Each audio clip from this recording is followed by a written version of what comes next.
നമസ്കാരം. മലയാളി വാർത്ത ഇൻസൈഡിലേക്ക് സ്വാഗതം.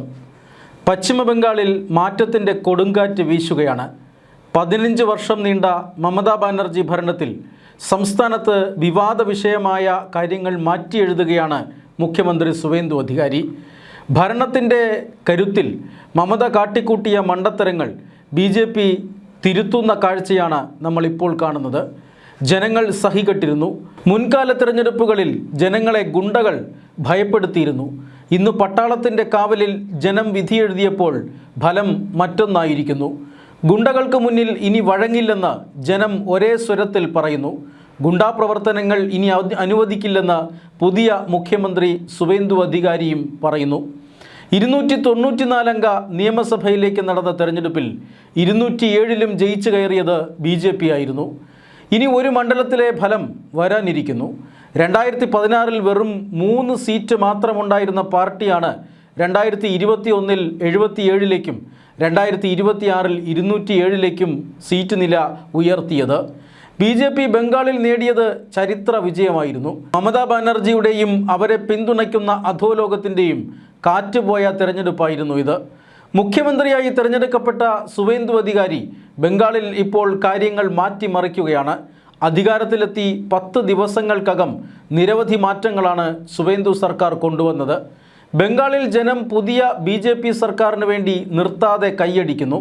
തെരഞ്ഞെടുപ്പ് കാലത്തെ വാഗ്ദാനം അനധികൃത കുടിയേറ്റക്കാരെ പുറത്താക്കുമെന്നായിരുന്നു. അത് തുടങ്ങിക്കഴിഞ്ഞു പുതിയ മുഖ്യമന്ത്രി. SIRൽ വോട്ടർ പട്ടികയിൽ നിന്നും പുറത്താക്കപ്പെട്ട വിദേശികളെ കണ്ടെത്താനും നാടുകടത്താനുമാണ് മുഖ്യമന്ത്രിയുടെ ഉത്തരവ്. വോട്ടർ പട്ടികയിൽ നിന്ന് അവർ പുറത്തായി കഴിഞ്ഞു.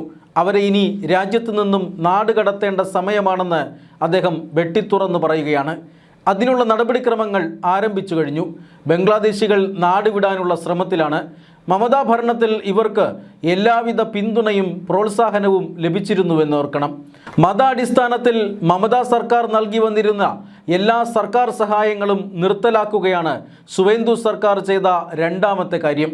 മദ്രസ വിദ്യാഭ്യാസത്തിനും മറ്റും സർക്കാർ വകുപ്പുകൾ നൽകി വന്നിരുന്ന സഹായങ്ങളെല്ലാം നിർത്തലാക്കിക്കൊണ്ടിരിക്കുകയാണ്. മുസ്ലിം വിഭാഗങ്ങളെ തിരികെക്കയറ്റി ഉണ്ടാക്കി വച്ചിരുന്ന ഒരു OBC ലിസ്റ്റ് ഈ BJP സർക്കാർ തോട്ടിലെറിഞ്ഞു. മതാടിസ്ഥാനത്തിലുള്ള സംവരണം ഭരണഘടന അനുവദിക്കുന്നില്ല. എന്നിട്ടും കുറുക്കുവഴികളിലൂടെ ചില വിഭാഗങ്ങളെ മമത OBC ലിസ്റ്റിൽ പെടുത്തിയിരുന്നു.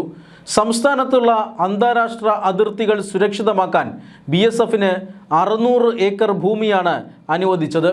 വർഷങ്ങളായി മമതാ ബാനർജി സർക്കാർ ഈ കൈമാറ്റം തടഞ്ഞു വച്ചിരിക്കുകയായിരുന്നു. ഭൂമി കൈമാറിയാൽ സൈന്യം വേലികെട്ടും. അതുണ്ടായാൽ അനധികൃത നുഴഞ്ഞുകയറ്റം നിലയ്ക്കും. മമത നുഴഞ്ഞുകയറ്റത്തെ പ്രോത്സാഹിപ്പിക്കുന്ന രാജ്യവിരുദ്ധ നിലപാട് സ്വീകരിച്ച മുഖ്യമന്ത്രിയാണ്.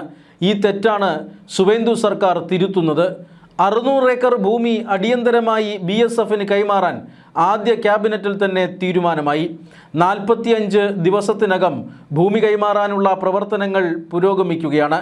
ആയുഷ്മാൻ ഭാരത്, PM വിശ്വകർമ്മ, ഉജ്വൽ യോജന, ബേട്ടി ബച്ചാവോ ബേട്ടി പഠാവോ തുടങ്ങിയ കേന്ദ്ര പദ്ധതികൾ മമത സംസ്ഥാനത്ത് നടപ്പാക്കിയിരുന്നില്ല. അടിയന്തരമായി ഈ പദ്ധതികൾ സംസ്ഥാനത്ത് നടപ്പാക്കാനാണ് സുവേന്ദു മന്ത്രിസഭ തീരുമാനമെടുത്തിരിക്കുന്നത്. കൂടാതെ മമതാ ബാനർജി നടപ്പാക്കാതെയിരുന്ന ഭാരതീയ ന്യായ സംഹിതയും ബംഗാളിൽ ഇനി നടപ്പിലാക്കും. 2025 ജൂണിലാണ് രാജ്യത്ത് സെൻസസ് നടപടികൾ ആരംഭിച്ചത്. രാഷ്ട്രീയ കാരണങ്ങളാൽ മമതാ സർക്കാർ സെൻസസ് പ്രവർത്തനങ്ങൾ സംസ്ഥാനത്ത് തുടങ്ങിയിരുന്നില്ല. കേന്ദ്ര ആഭ്യന്തര മന്ത്രാലയത്തിൻ്റെ നിർദ്ദേശപ്രകാരമുള്ള സെൻസസ് നടപടിക്രമങ്ങൾക്ക് BJP സർക്കാർ അധികാരത്തിൽ വന്നതോടെ സംസ്ഥാനത്ത് തുടക്കമായി. ക്രമസമാധാന നില തകരാൻ ഒരു ശക്തിയെയും അനുവദിച്ചില്ല. തൃണമൂൽ ഗുണ്ടകളുടെ കലാപശ്രമങ്ങളെല്ലാം പരാജയപ്പെടുത്തി BJP സർക്കാർ. പൊതുസ്ഥലങ്ങളിൽ നമാസ് നടത്തുന്നതടക്കമുള്ള മതപരമായ കാര്യങ്ങൾ കർശനമായി നിരോധിച്ചു. സർക്കാർ ഭൂമി കയ്യേറി നിർമ്മിച്ച കെട്ടിടങ്ങൾ ബുൾഡോസർ കൊണ്ട് ഇടിച്ച് നിരത്താനും തുടങ്ങി. സൈന്യത്തിൻ്റെ ഉടമസ്ഥതയിലുള്ള സ്ഥലത്ത് പോലും മുമ്പ് അനുവാദമില്ലാതെ നമാസ് നടത്തിയിരുന്നു. രാജ്യത്തിൻ്റെ തന്ത്രപ്രധാനമായ സിലിഗുരി ചിക്കൻ നെക്കിൽ 120 ഏക്കർ ഭൂമി സൈന്യത്തിന് കൈമാറി. കൂടാതെ 7 ദേശീയപാത സ്ട്രെച്ചുകളും കേന്ദ്ര ഏജൻസികൾക്ക് കൈമാറിയിരിക്കുകയാണ് സുവേന്ദു സർക്കാർ. ഇതിൽ 5 സ്ട്രെച്ചുകൾ ചിക്കൻ നെക്കിലൂടെ കടന്നു പോകുന്നവയാണ്. കേന്ദ്ര ഏജൻസികളായ നാഷണൽ ഹൈവേ അതോറിറ്റി ഓഫ് ഇന്ത്യയ്ക്കും national highway infrastructure development corporation ലിമിറ്റഡിനുമാണ് ഭൂമി കൈമാറിയത്. മേഖലയിൽ കൂടുതൽ പിടിമുറുക്കാൻ കേന്ദ്ര സർക്കാരിനെ സഹായിക്കുന്നതാണ് നീക്കങ്ങൾ.